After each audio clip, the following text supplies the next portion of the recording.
Okay, John Featherby, I'm full naming you, and I think we should start with you. Could you give us a quick? I know it's probably not possible to do like a sort of a nutshell version, but a quick overview of B Corp and what the certification means.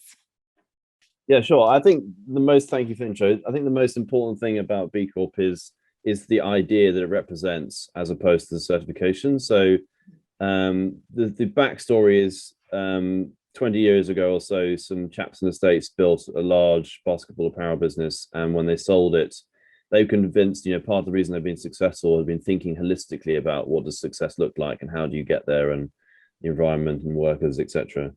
But that wasn't kept in the business post sale, and they kind of went on a journey. And how do we help companies maintain what they're for, why they're there, their purpose, their strategic reason for being?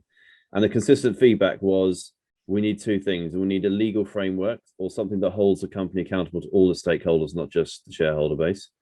And we need something that will allow organizations who are legitimately trying everywhere to think like that. So they might not be perfect, and no, B Corp is not by a long way, but there's a difference. But every company can tell a story. Every company can say, oh, our UK subsidiary is good, or we're in a green building, or we won this award over there.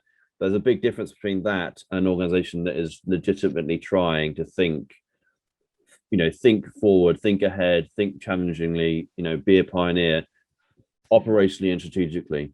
So the assessment is still the same today, whether you're a 2-person business or 200,000 person business. The whole organization is looked at. The metaphor we like to use is that it's a bit like a skeleton. So it's an anchor point for a business to sort of gather all these disconnected ideas together to create a sort of consistent narrative. But just like a person needs the flesh and the soul to be a whole human being, same thing with a company. The B Corp framework is a really good framework, but there's always going to be things outside of the BIA for an organization to think about, like, why are we here? What's contextual to us that isn't in our assessment? Brewdog is a really useful case in point. There's a big difference between getting through a certification and being a cultural place of human flourishing. The two aren't necessarily the same. But so we're committed to this idea that business is a force for good, and what does best in class look like in terms of thinking about social and environmental impact, as much as a third-party assessment can offer. So that's really the essence of it. And modeled by the fact that obviously we have great community of brands and companies, joining the movement, and the fact that the great and the good this space are almost universally in it. For a lot of companies, it's a manifestation of what's already there. Obviously now we're at an inflection point, which we've got what we wanted, which is we've created this movement people want to be part of, but it's a different process. It's, how do we change? How do we improve? But that is the idea behind it. How can we give people a framework to help them keep moving forward and keep improving, but very much create a community that's sort of at the tip of the spear in terms of change. So it's an idea and a movement first, and a certification second, but obviously that certification carries value. So John, you mentioned sort of formalizing what is already there, but also, I guess, uncovering areas for improvement. And that is quite a common part of the process. Yeah, so it's divided across a number of different areas. So workers, governance, customers, community, and the environment are these 5 areas the assessment looks at. And it's a balanced view. So, there aren't at this point must do's. The point is to have done enough positive things. So it's not an exam. We're not trying to catch people out. It's almost like, here's a long list of ideas across these 5 areas, and each one scores a certain number of points depending on how important they are. Go away and try and implement them, and you probably can celebrate things you're already doing, and here's some gaps. And it doesn't matter whether you're Shoremount or Patagonia, as in Patagonia being way over there and me being back here. There's things to do, and there always will be things to do, and the assessment's constantly evolving to keep that challenge and to keep companies moving forward. So there's always gaps, and that's the point of it, is what are your gaps and how can we help? Indeed. And we all love a 3-letter acronym. You said BIA. Now that is the B Impact Assessment. Yeah, well done. John? Apologies. Yeah, always good to pull me up on that. That's fine. Need to pull you up on the on the TLA. So just tell us quickly the BIA, the B Impact Assessment. Yep. This is what you refer to as not an exam, but it is a lengthy online set of forms. Yeah. So I mean, well, there's 4,000 B Corps, but there's 100,000 organizations using the B Impact Assessment just to think. So, and that's not a 4% pass rate. That's potentially 96,000 organizations who don't want to be a B Corp. Some aren't eligible because they're not a for-profit business, and some just want to improve without the pressure of pursuing certification. So there's no negative scoring. It's dynamic. It evolves depending on your size and sector. And it's just, it's questions, have you thought about this? Or here's some ideas, are you implementing that? And there's case studies and examples and things attached to them, resources to learn from. So it's just, and then people come around and those questions and discuss them. And so it's not an exam, but obviously to become a B Corp, you have to have implemented a sufficient number of the ideas. And that, to be technical about it, it means scoring 80 points. And the average company is at about 50, 55, to give you an idea of where a B Corp is compared to the average company. But the second component of it, which is probably important to mention, is one of the things that's different about the B Impact Assessment is most sustainability thinking is about the operational activity of the company. So, energy saving, waste, health benefits, etc. But there is a component of the B Impact Assessment which is about what is your strategic intent, like why is the world better off for you being here. So so for example, you could be well, you're going to hear from two wonderful examples of this. You could be a branding agency that's a B Corp because you excel in the operational things, but you could also be a branding agency that intentionally hires people who would otherwise find it difficult to work, like ex-offenders or something, and train them up to then send them off to be employees. So we try to reward those additional bits where, that might be a cost, it might be a sacrifice, but you're creating a social and environmental benefit. So that's one of the things that's different about our movement and our assessment is you can, they're like bonus points basically, but we want to try and reward those companies that are doing that too. What is the total number of points, John? There isn't anymore. It used to be out of 200, and people still say this, but actually there is no at the point, and now there's no kind of top limit. But very few companies get anywhere near that sort of number anyway. Most companies are getting through in the 80s, low 90s on the operational bit, and then the companies you see which are sort of 100 plus are generally doing these strategic extra pieces. But I guess though that sort of lack of points does highlight areas for improvement. So the more that you are implementing improvements, the more you're racking up the points. It's super exciting. And we are very excited because at Beyond, as you know, John, we have just submitted our assessment. So fingers crossed. We'll come back to B Corp a lot during the discussion this morning, but I want to move over to John Steele and to you, James, as well with my next question. So let's start with Cafédirect. If we can start with you, John Steele. How did B Corp certification sort of affect your brand story, and where are you sort of shining your spotlight, sort of people or planet or a combination of the two? Oh, that's just one question, is it, really? Oh, John, you pulled me up when we recorded a podcast that I always like wrap about 5 questions into one. Making me nervous again, Sarah. Tell us about Cafédirect and B Corp and how that affects your brand story.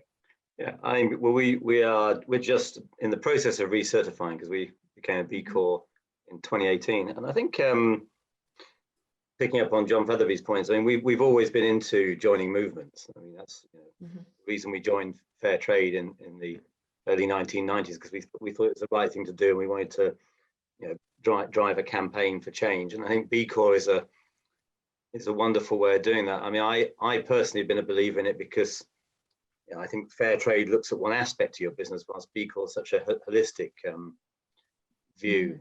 And certainly we found it makes us realize where we are really good, and it's made us realize where we better get our act together. So that's a very helpful thing. I think it's certainly been a great community for us in the first 3 years. I think, and it's quite a good modernizer, especially if you've been a business with kind of meaning for 30 years. It's helping us to be, modern and relevant and part of a future community as well. I think in terms of the brand story, I mean, we're very mission driven with our commitment to improving the lives of smallholder farmers and the landscapes they work in. So that we're pretty committed to the piece that John was alluding to that some businesses have. I think the B Corp makes us think about some of the operational things that we can improve upon. And we get lots of points for our kind of purpose and the way we embed growers into the organization, in the governance, and the way we deliver our triple bottom line. So I don't think it's changed our brand story. I think it's helped us think about where we need to improve and change. And it's helped us be part of a community of quite different businesses. I think we would usually be hanging out with, we wouldn't usually be hanging out with Cook or even businesses like Innocent and to some extent Danone and so on. So it's been quite helpful to let us all be in the same place, thinking about, as John said, where we're doing well, where we're doing badly, where we want to improve, what we can see from others, how you might do that. So but I think for the brand story, we've got a brand story related to connecting smallholder farmers with people and helping to change their livelihoods, and that's pretty much been there since 1991. Well, to what extent do you sort of feed off each other in that community, John?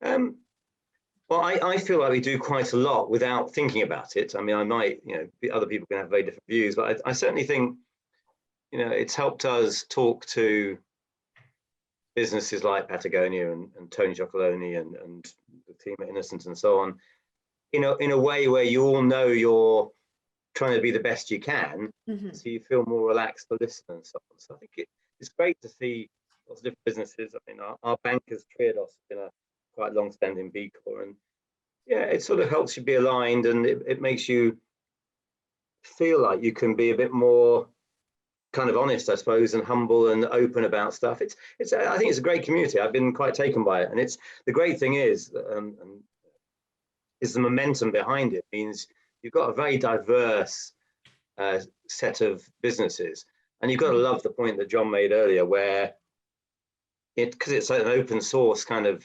certification aspect, you can all think about how you want to improve and then decide whether you want to be formally part of the club and stuff. So it's great to hear that stat of the large number of companies using it. It's been great. So positive. James, what about Cook and your B Corp certification, which I know is back in sort of 2013? How has that affected the Cook brand story and the way that you sort of articulate your story? So, well, funnily enough, so literally we have just recertified, so certified for the 4th time now. So I'll come to that in a minute, but just picking up on what John Steele was saying, just about community, because I couldn't agree more. I think, so going back to 2012, so at that point, there were literally 4 B Corps in the UK, I think, and they were kind of 2 consultancies, maybe 3 consultancies, like 2-man bands, and a wonderful business, which is just near us in Kent, called Elvis and Cressy, who make stuff out of recycled fire hose and recycle leather these days, who are lovely. And so that was it. And so we were looking at this whole B Corp thing, which we'd heard about from the States, and we couldn't decide whether it was our kind of club or not. And so we said, look, to decide, we've got to come and kind of look you in the eyes and figure out if you're our kind of people. So they very kindly let us, even though we weren't certified, go to their kind of shindig, their annual shindig out in Boulder, Colorado. And at the time, so we went out kind of pretty skeptical, to be honest, because we're classic Brits. We're, what are all these American tree huggery kind of West Coast type up to, So we were classic, went with classic kind of British, skepticism, I guess. And we just had an amazing time. And it's that classic, you walk into, and usually any business conference, the first 45 minutes of your day is spent figuring out who you need to avoid and trying to find probably the handful of people you actually want to talk to. And whereas this was, you literally got into this room and it was just like 400 people, however, who you immediately were on, you had so much in common that you could start any conversation in a brilliant place. And so we came away and just said, yeah, we're in. And so we certified in 2013. And I think just in terms of that community is amazing. I think the UK, it's been just incredibly vibrant. I think we're now the biggest outside the US, I think, with more than 500. And to reiterate what John was saying, that the potential to talk to people, to ask questions, to challenge each other as well. And I would say, let's be honest, most people who are in business are at least at some small degree quite competitive.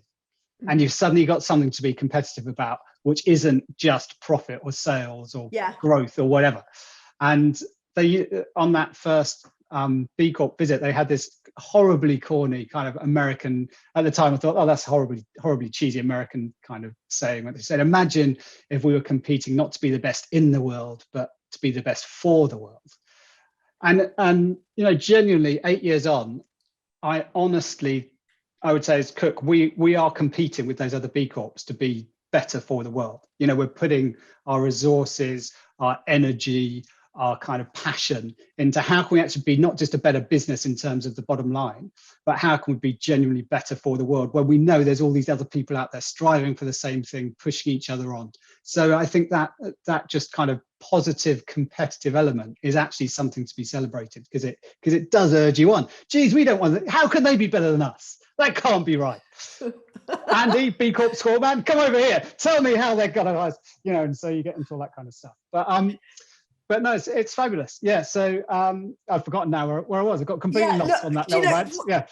Everything that you're saying, James, is like just making me loads of questions are coming to mind. Whilst no, I remember what I was going to say. Because you're talking about how that framework pushes you on. So actually, the last time we certified, which was 2017, and we're a bit late this time, not our fault, but because B Lab has been so inundated in the past year that they're like 6 months behind doing all the certifications, because of the interest in the movement is just like literally there's been this wave of kind of requests coming in. So the last time, 2017, the way that the impact assessment works, as John Featherby was saying, is it's got the different sections, and our weakest segment by far was environment. So that was the area where we just looked at it and said, geez, we're way behind where we need to be and should be in that section. And so that focused our attention, focused our energy and our efforts. And right, so what's in there? So let's look at the B impact assessment, figure out where we're falling down on that front, figure out actually what as a business we should be doing. So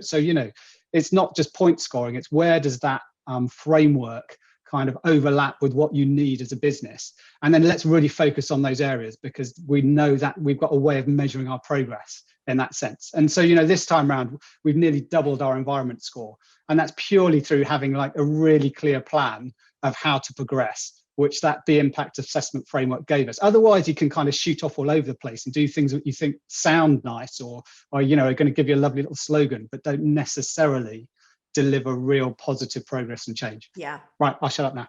No, that was amazing. But like everything that you're saying is just making me, just questions are coming to mind, and I'm going to go dramatically kind of off script. I think throughout the whole of this morning, but you talked. So James, you were just talking about how positive it is within the community, kind of that sort of healthy competition, sort of firing off each other.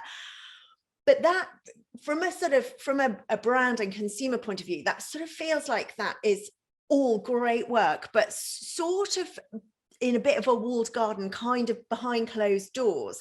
How do you sort of articulate some of that amazing work from a brand point of view? How are your consumers, unless they go sort of digging in the B Corp world. How are you sort of bringing some of those amazing initiatives to the fore and communicating those to your consumers? That for me. Yeah, just because you're just making me have questions that come into mind and going off script. So I think for me, you got your B Corp status over here, and that's definitely something we want our customers to understand, and something that we try and be quite consistent in terms of how we communicate it. And then within that, you've got all the things, the initiatives you might be taking that might be specific to, an environmental issue, a people or society issue, and it doesn't change any of that. There's still the things that you're doing as a business that you really believe in, that actually you think are gonna bring you brand value from a kind of customer perspective, and make them feel better about you and your product. I mean, I definitely always start, and I think at Cook we've always started from the fact that, unless you've got a brilliant product, you're not in the game. So first things first, you talk about your product, why it's so brilliant, and then you're starting to layer in the good stuff you bring to that, the way you create it, why you create it, how you work with other people, and that's clearly the emotional resonance you're trying to get with the customer, in the sense that, hopefully they're going to eat in our case, your food, or in John's case, your coffee. They're going to buy the product, love it, and want to buy it again, because it's just a brilliant, wonderful product that solves a problem they've got or a need they have. And then it's all about all those soft emotional factors that you're trying to layer on the top and bring them much closer to the business in a way. And I sometimes think we've got a reluctance to invite customers inside and really see what and why we do things. And that's, I think, was a very much a kind of 20th century almost curtain, a bit like we wanted to put up that veil that could stand between a business and the customer. And actually a lot of what we're doing now is actually taking that veil down and trying to enable people to see inside and really understand both some of the challenges, the opportunities, and connect with that in a much more kind of involved way. Super interesting. I've just got slightly distracted by a good question that's just been posted in the Q&A.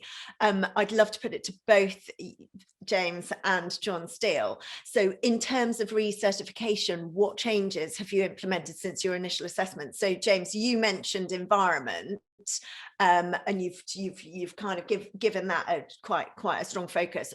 Is there anything else at Cook that was sort of raised to the surface during that recertification process? Gosh, I'm sure there was. So funny enough, we've just been doing it with our kind of annual purpose progress report. So we've been writing a little bit about this, but the point I make in that is the B impact assessment and B Corp generally usually isn't about the glamorous headline stuff. It genuinely, it's the processes, it's the bloody legals, it's all the real kind of ball ache bits that you have to bed in place. It's not that glamorous bit. So actually to recertify this time round, there were some quite significant things in that environment space, as I said, because we were way behind where we were. And that was a lot about actually getting, scientific targets in place, getting really good, robust measurement processes and all that kind of stuff. So again, not necessarily the glamorous bits. It's more like that real framework that gives it robustness. Off the top of my head, I can't think of any specifics. I'm sure I could, or I could ask somebody who would. Yeah, but maybe John's probably got some. If John's going through it as well, he's probably got some good examples. Yeah, John, what about Cafédirect? So John, anything that was really sort of highlighted? Well, when we first did it, I think I remember saying to you, we were determined to do it very, very quickly. So I think we certified in like 8 weeks or something, and it was a bit tense, and we just wanted to get on board. And what was your reason for the speed, the haste? I think speed's a competitive advantage, and it's sort of. I had an AGM on June the 23rd, 2018. And I created banners to say we were going to be the first coffee company in the UK, and so I was determined that we were doing it. And the big reveal. And it got quite tense because it's a really robust process, John. I mean, and as you go through it, your score moves all over the place. It's quite exciting for you. And our score got up to very large amounts, and then got down to, God, are we going to make 80? And then I think we came in at 90 odd when we got to it. But that was the first time around.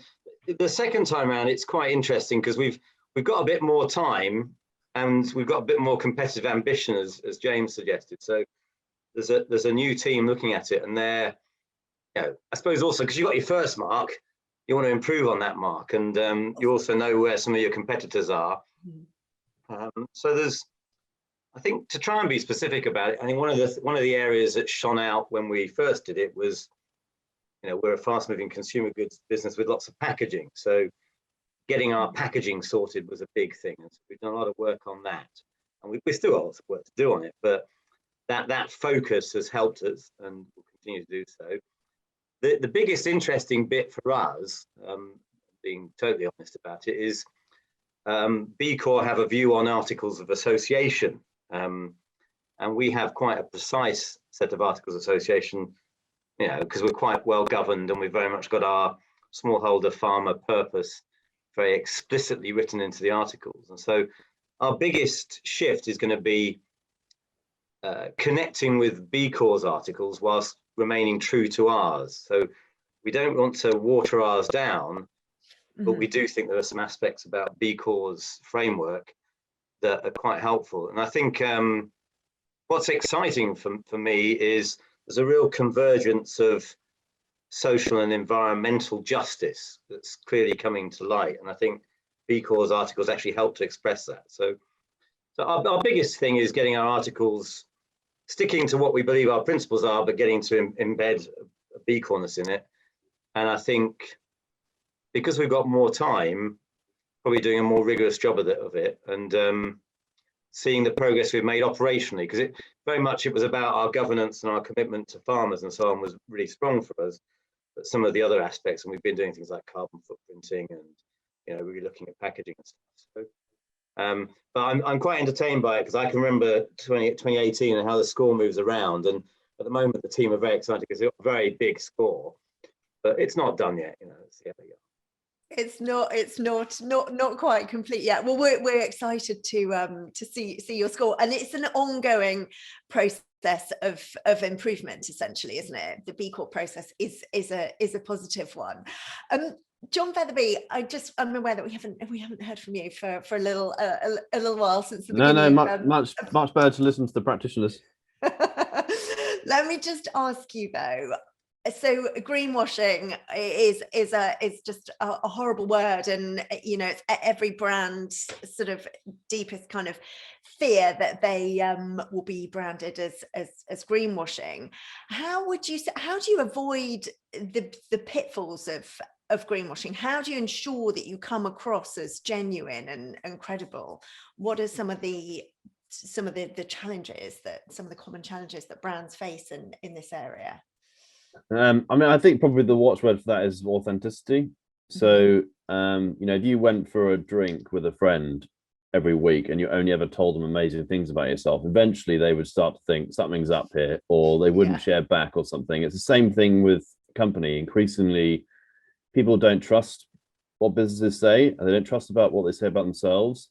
One of the reasons that the B Corp movement or B Lab. So B Lab, for those that don't know, is the sort of trust which runs the B Corp community. The B Corps are the companies that have made it through, but B Lab, you know, does the overseas assessment, does the advocacy work, etc. The B Lab has been contacted so much by particularly large companies. We've had to rebuild the process for multinationals.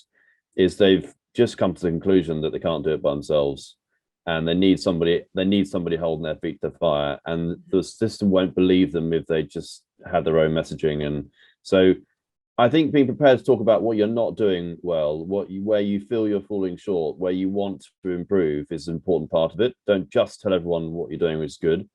Don't just talk about the thing that's in the moment.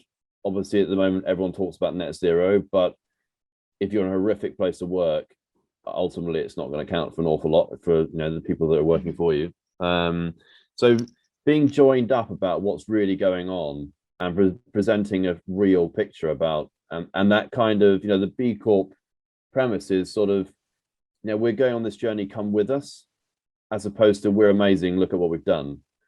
Which is what the kind of certifications of old, a lot of the time have been like, a bit like, and like you say, that kind of walled garden. We're very much trying to take our customers with us, our suppliers with us, the regulators with us, whatever it might be, but recognizing that we all need help and we all need to help one another, you know, and that actually it's a systemic problem. One company can't do it by themselves. So yeah, being authentic, and in terms of doing it, I think there's a way of doing B Corp that makes that less likely. You know, I think B Corp is, maybe I'll be so bold as to say the best, but certainly one of the best ways for a company to demonstrate it's really trying.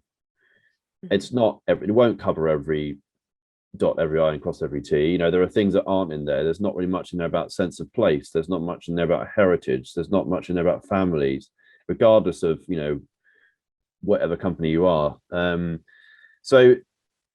But it's the best thing on offer. So the first thing I'd say, obviously, is like, do it.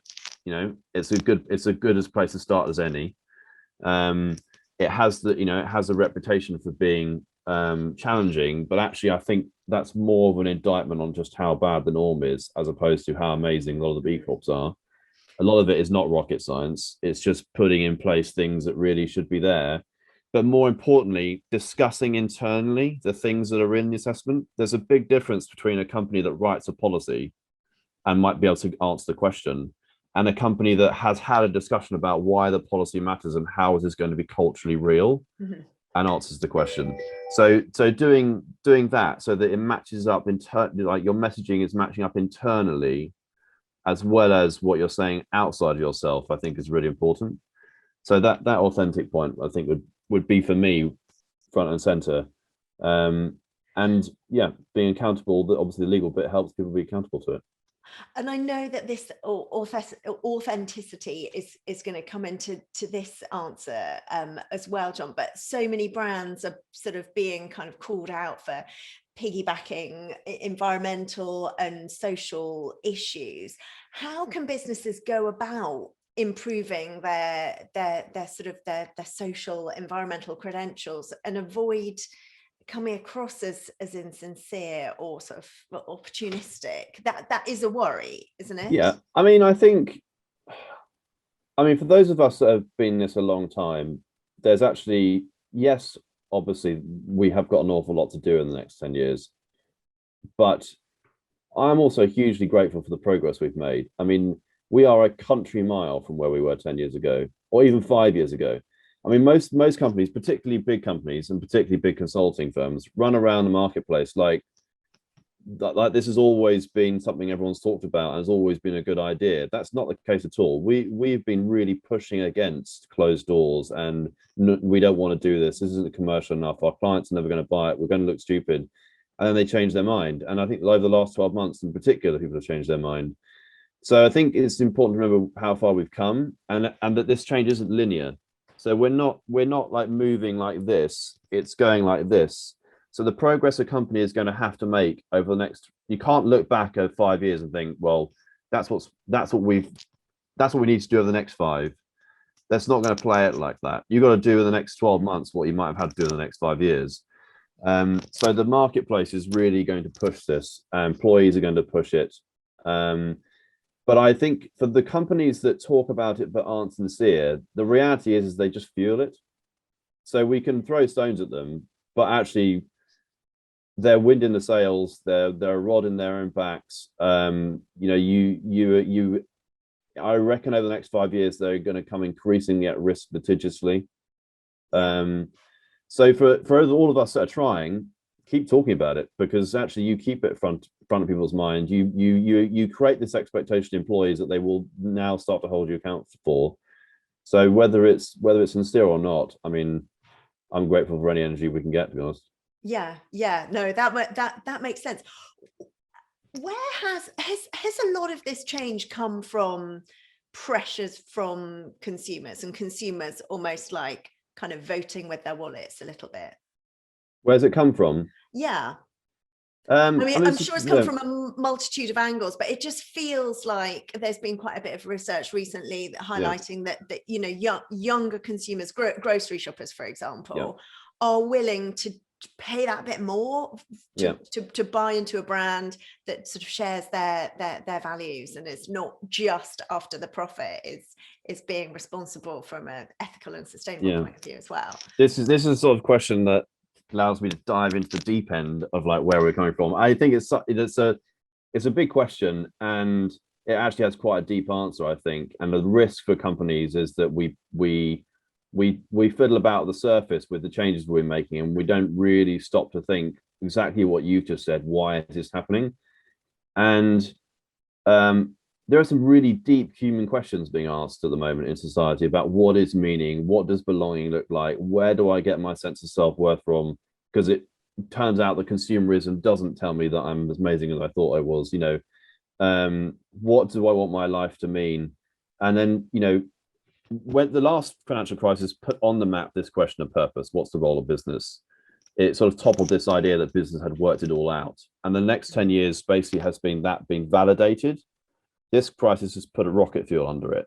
And there's nothing quite like something that comes along and challenges people's health and wealth to make them think more sincerely about, when I'm on my deathbed, how do I want to feel about what I did with my time? So I think it's very, very deep. The pandemic has been helpful. Huge. In that sense. It's been huge. And most of the companies, well, I'm no longer surprised by who picks up the phone, and everyone would be surprised, I think, by who does. Most big companies particularly have gone from this is an if to a when question now. It's not a question of whether or not we do it. It's a question of whether we do it ahead of being caught out. So a lot of these things are becoming hygiene factors. Oh yeah, and B Corp is very quickly going to become a hygiene factor in certain sectors. Very, very much so. The challenge is, how do you change things that are sometimes so deeply in the system or so institutionalized, whether or not they can be? But I think why it's happened is quite a profound question to ask, and I think there's quite a long, profound answer to it. I think it's more than just, I want to spend a bit more money on vegetables. I think it's a deep sense of spiritual disconnect with what we've done to the land, what we've done to families, what we've done to society, and a grief over what that has meant, and a sort of searching for how we put that back together again. And one of the ways we do it, because we spend all our time at work, is, well, how can I do it with my 9 to 5? Yeah. So, and I'd agree with all that from John, but I would also say, to go slightly shallower, John, because I'm allowed to be shallow, you've got to be deep. But generally, slightly what's fueling it is, if you think just about business and opportunity, it's the fact that today, and over the last decade in particular, there have been incredibly successful, fast-growing businesses and brands that are built on solving problems, solving social and environmental issues, which has been it was a slow burn. There are always amazing companies out there doing it, but that has suddenly kind of blossomed. And I think for lots of maybe those deep-seated reasons John says, you've got amazing entrepreneurs with very socially or very environmentally driven business models, in a way that, if I take it, we weren't set up in that way. We were set up in a very traditional kind of, business model, albeit with a good heart.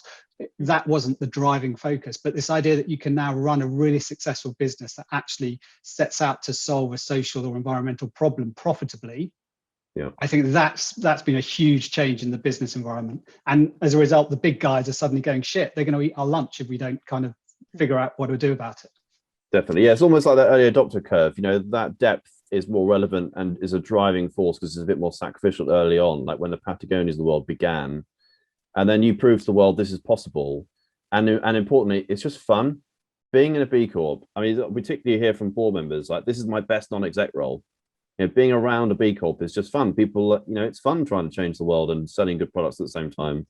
So that it just, builds momentum, doesn't it? But James, I think, the fact you mentioned the good heart, your founders didn't necessarily just set out just to make a load of cash. It was about problem solving, and the good heart element then lends itself, that then runs through the business, right? For sure it does, and I guess that's a little bit of of what John was saying about having that you know, that almost search for meaning and wanting your life to have meaning and a sense of purpose and a sense of being positive. And I think in our case, that was there from the start. There wasn't any real framework around it. And again, that's something that B Corp gave us that we didn't have previously. There was just a sense of, oh, we want to do kind of good shit through our business, but we've no idea quite what that looks like or what that means. And like John said, that, you know, it gives you a skeleton on which you can then flesh out in the way that you want to. So absolutely, it's there. And again, like John says, I think for us, again, you know, certainly the social and people-based stuff is where we have real passion and where we're a very people-intensive business. You know, we've got our own kitchens, we've got our own shops. We employ people across that full range of kind of salary, job role, job type, from the guy in pot wash to the classic kind of, you know, people in central office doing those kind of desk-bound functions. And to see how you can align and unite people in diverse roles from diverse backgrounds around some real common shared interests, and that, like John says, a real common sense of meaning, is incredibly powerful. And that's the stuff that does genuinely want to make you get out of bed or get into bed at night and think you've done a good day's work. You know, that's the stuff that gives you a buzz and a real sense of fulfillment. John Steele, how is the Cafédirect consumer sort of responding, and what sort of stories are you hearing, and where is that pressure coming from in terms of your consumer and sustainability and doing good? Yeah, I mean, listening to John and James, I mean, there's been a phenomenal change in the last 5 years compared to the prior 10. And the change that's happening now is going to be quite phenomenal. I'm very, I spent years listening to people talk about sustainability and doing nothing about it. And it now feels like, you know, this is business's moment to redefine what it does and how it can change the world, I suppose, roughly speaking. From a consumer perspective, I think you still need to be delivering what consumers want. I mean, you still have to have the best coffee, but done in the best way. And, you know, in the early years, we would want to really almost probably preach in the early days, you know, that you take this, and you got to sacrifice this to do good. And I think that balance has shifted quite a bit. And I think also consumers are much more able to get information because of technology. They're much more interested in what they do, and they're much more able to make a difference by the choices they make. I mean, you know, if you can choose between two coffees or two you know, food businesses like James's, and know or discover that one of them is changing lives, then why wouldn't you? I mean, it's a bit like listening to John and James, you know, working for a business with purpose. There's no point working for somebody else. I mean, there's just no point whatsoever.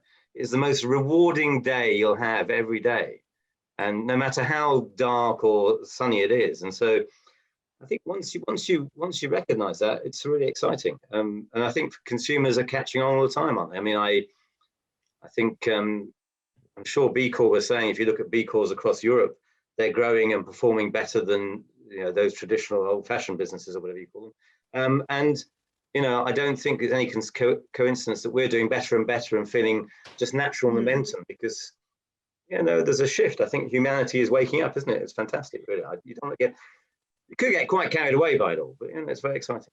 But it's a good thing to get carried away. Well, okay, I'll get rid of the humility. We need to really feed the fire, don't we? We because, you know, totally. We all know we're still not going fast enough and far enough. So.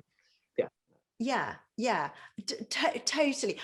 John Featherby, to what extent are consumers aware of B Corp? Because I feel like this is very much sort of our world, and the certification is starting to appear on packaging.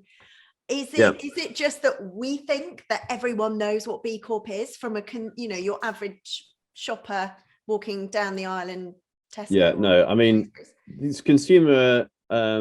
Certainly the last time I saw the figures, which wasn't yesterday by any means, consumer awareness is pretty low.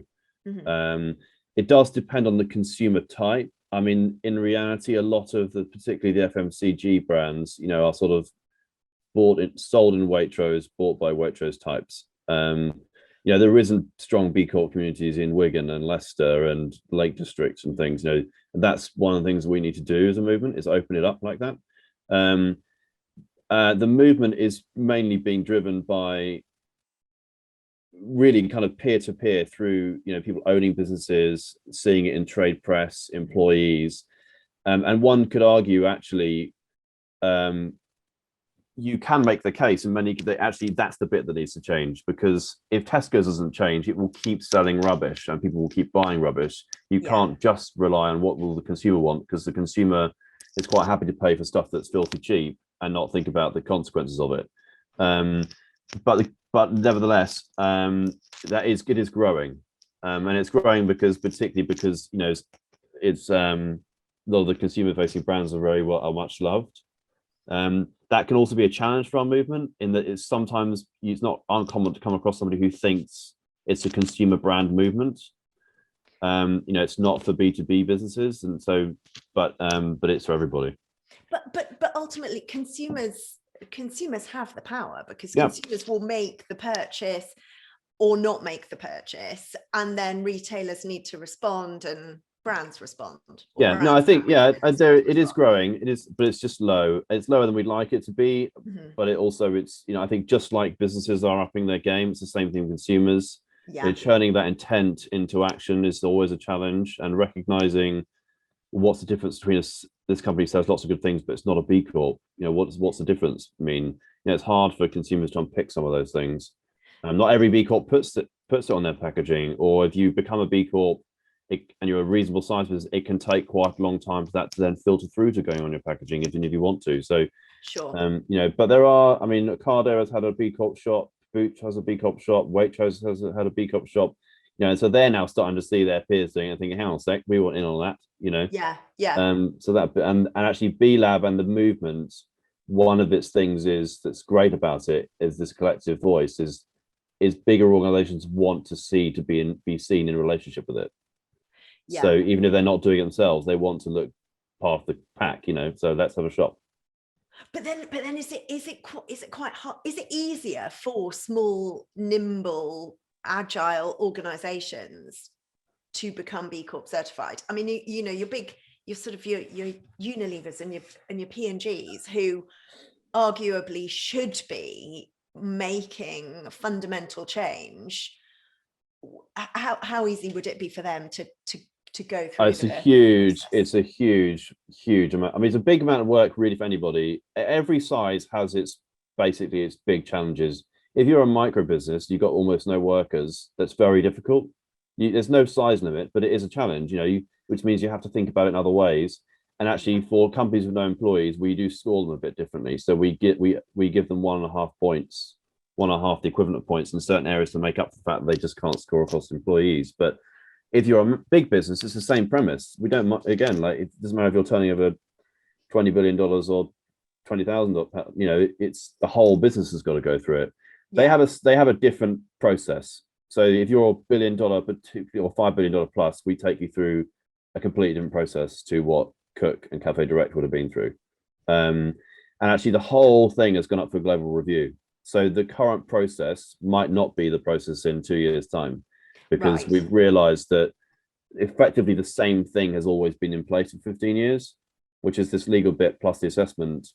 But we might, it's not just a question that the assessment needs to improve, which is doing already. Are there other things we need to include? For example, do there need to be some baseline requirements? At the moment it's a balanced score, but should there be things that every B Corp has to be doing? Is there a need for a more cultural piece, so you don't get things like Brewdog happening? Is there some conversation about the methodology that needs to go in there? So it will evolve over the next probably 18 months. There are actually a couple of questions that have come in on the Q&A. I'm very Sarah, I'm unforeseen. I've got to dash off. I've got I'm aware of time. Sorry. Thank you, so James. so I'm going to leave a bit early. So hopefully everybody enjoyed the chat. Great to hear from you. John. Thank you so much for joining us. Bye, Thank you. Bye bye. Thanks, James. Yeah, so John, just on that point, in terms of size of business, there've just been a couple of questions that have come through on the Q&A.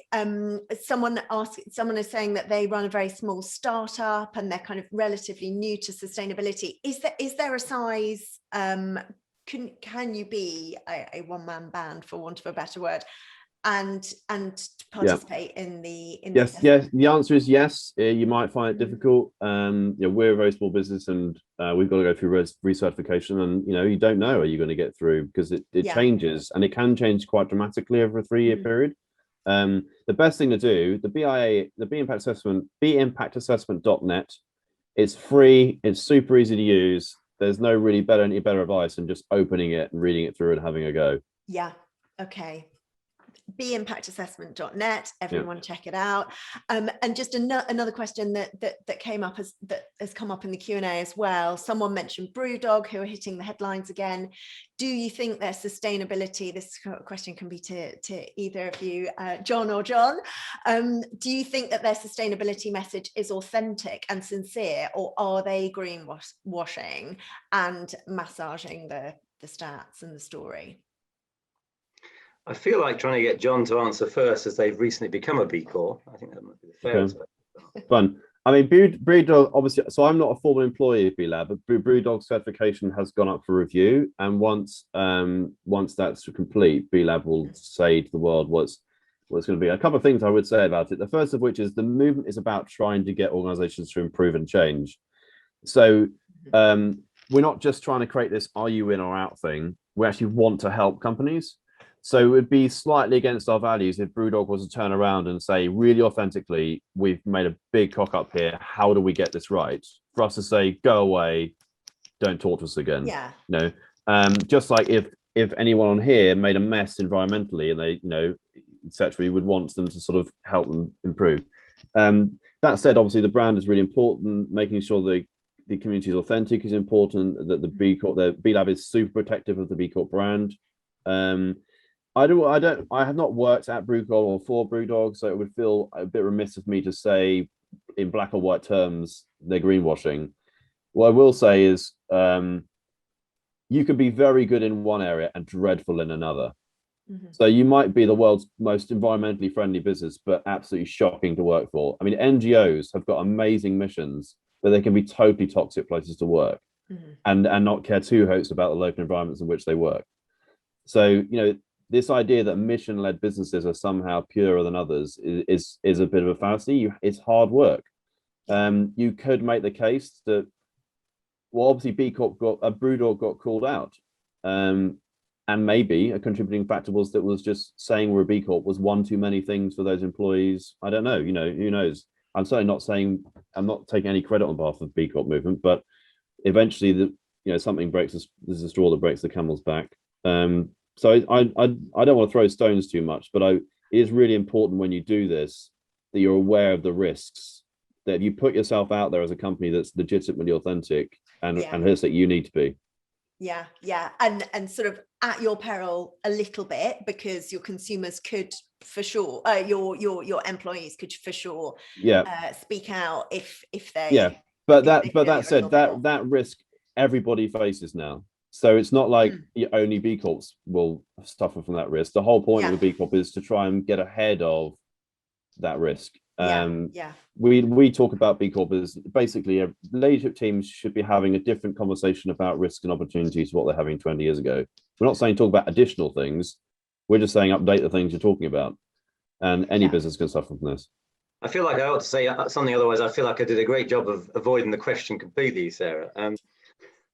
I think it's about being authentic, isn't it? And I think we should people are allowed to make mistakes, and businesses are allowed to make mistakes. It's what you do next, probably, isn't it? That matters when you fall over a bit. And it'd be interesting to see where it goes next. Very, very, just sort of watch this space, I think. John and all of our listeners, I'm aware that we've literally got 1 minute left, and I meant to ask you this question when we had 10 minutes left, so I'm going to look for just really, really quick answers, please. I just want to ask you each one final question. And that is, what is the one, and obviously we don't have James with us, it'd be fascinating to hear his response as well, but what is the one action that everyone or every brand should take today in relation to sustainable branding? John Steele, you go first. I think one of the comments in the chat came up about, how, really knowing what you stand for, and then, then spending your lives doing that is matters. It matters from a storytelling point of view.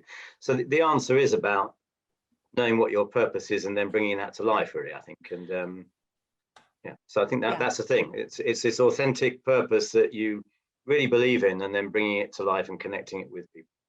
Yeah, brilliant answer. John Featherby.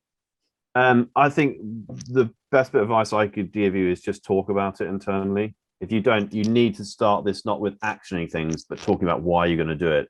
If you have really good discussions internally about why this matters, something like B Corp, if it matters to you, will become just almost like reflex choice. Yeah. And then it becomes real as well. And then it's owned by everyone in the business, not just the leadership team saying, let's be a B Corp. Thank you. Thank you, John. Thank you, John. It's 12 o'clock. I'm aware that I don't want to sort of run over too much. There's so much great conversation going on in the chat. Super interesting questions that have been raised today. Thank you. Thank you, John Featherby. Thank you, John Steele, so much for joining us and sharing all of your fascinating insight. We're actually going to take a little break for the summer with our Brand Talks Live webinars, but we will be back in September. So please do join us again then. But in the meantime, you can tune into the Brand Talks podcast for more insight and inspiration from the leaders and founders of some of our favorite purpose-driven brands. But for now, it's 1 minute past 12. Thank you. Thank you all again. Have a fantastic Wednesday, everyone, and all the best with your sustainable branding initiatives. Thank you all. Thank you for your enthusiasm, Sarah. Infectious as ever. Lovely to see you, Sarah. Thank you, John. Nice to see you, John. Bye.